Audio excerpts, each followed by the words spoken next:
May yan to atong update. Yung bilang brand ambassador ng Garnier. Ito pa yung mga endorsement ni Maymay. Garnier, Lumi, Royal, Macdo, Lace, at Lazada. Madadagdagan pa yan soon. Newest endorsement ni Maymay. Garnier. Then Maymay yun. Yung brand ambassador ng Garnier. Hi! Ayan pa yung mga Endorse my video ni face Maymay. po! Good morning, love. Ito mga updates ni Maymay. Tanong ko lang. Nakapag-breakfast ka na po? Ano ulam mo? Ako? Itlog, pandesal, bulad.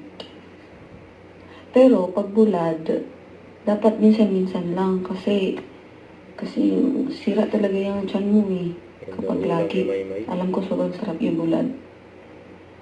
Favorite kong bulad. Marami kasing klaseng bulad. Favorite kong bulad, pusit na bulad. Ayun daw, paborito ni Maymay. Kala ko may gagamba. Wala. Yan lang.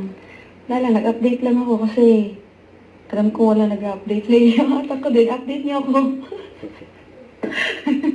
Si Maymay eh. Ayan pa. May rosas nga. Patay naman. Ito pa yung post ni Maymay sa kanyang Instagram. May hawak siyang rosas. Saka long hair siya dito. Yung Paradise na newest single niya ay available sa February 20, 9 p.m. So ito pa yung mga picture ni Maymay nakarang araw. Nag-angkas siya dyan. Saka yung guest siya sa It's Showtime. Sing sa hide and sing. Galing ni Maymay dyan eh. Don't forget to subscribe and click the notification bell for my update. This is Twitch Reaction Live. Stay tuned for my update. See ya.